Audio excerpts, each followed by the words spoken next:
All right, y'all, welcome to another episode of Carry On. We are here at the Terrebonne Folklife Culture Center, and we are getting ready to experience all of the different traditions and cultural aspects of life down here in Terrebonne Parish. Are you ready to get inside, Tara? I'm ready. Let's go.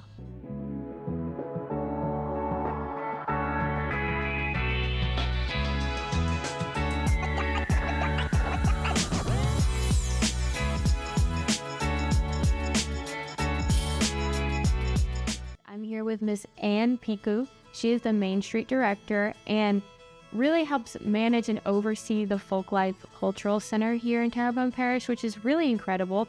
Can you tell our viewers and our future visitors a little bit about the Folklife Culture Center and why it's so important? Absolutely. It began in 2003 when they opened the doors. The whole dynamics of this building was that there was a lot of volunteers from this community that had a lot of desire to have a building called the Folklife Culture Center so they could teach art, and it didn't have to be professional art. It could be art from our ancestry, and that's where hence folk came in.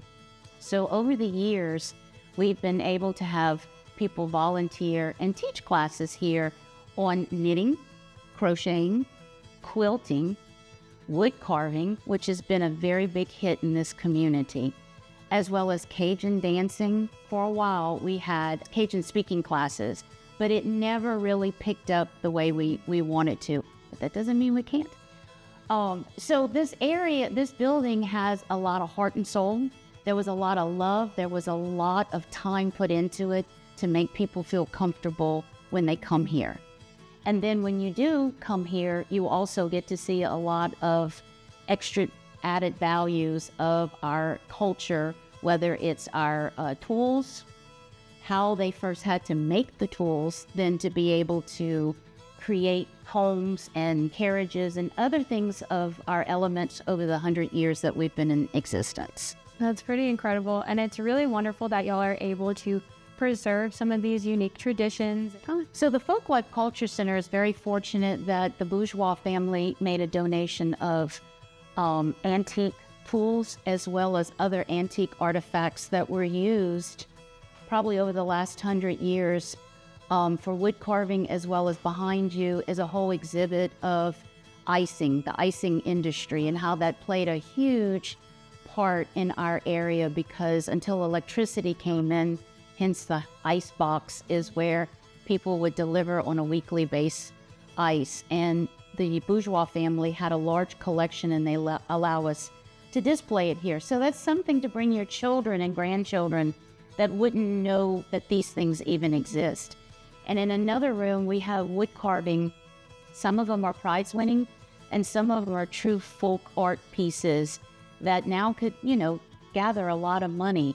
But years ago, they were used just for day-to-day livelihood, to be able to hunt and be able to kill predominantly poodoo, which the area put a lot of food on our tables in Houma, Louisiana. Wow, that's incredible that not only have you received so many donations, but like genuine true artists have come to display their work here and also come to teach some of the classes as well. What impact has the Folklife Center had that you've seen? So first of all of these classes play a major role to all people, in my opinion, whether you're from South Louisiana or not. It teaches you math, it teaches you history, it teaches you all the dynamics that you need for day-to-day activities. We're very fortunate to have this building here. We've worked with a lot, and I say we have instructors, but together they've worked with children as well as adults. And some of these children over the last, 23 years now, some of them went to become doctors because they enjoyed the classes, especially the wood carving, and they got into how to manipulate the knife and be precise with wood carving. You might make a mistake, it's very hard to come back from your mistake. So the classes have really helped. We've had a lot of autistic children on the high functioning level. We get a lot of children that are homeschooled, that their parents want them to work with manipulatives and just to understand what our forefathers did before there was gaming, before there was all this electronics. I love that. And I think there are a lot of really important life lessons too that you learn just by the patience and all of the skills that it takes to complete some of these really cool traditional tasks.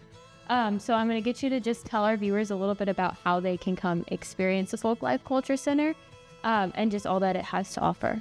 I would say the best way is to go to the parish's website, which is www.tpcg.org. You can also call us at 985-873-6408. We are here Monday through Friday from 9 to 4. Okay, beautiful. Well, that's all the time that we have for today. Thank you so much for joining. Thank you for having us. Of course. And until next time, carry on.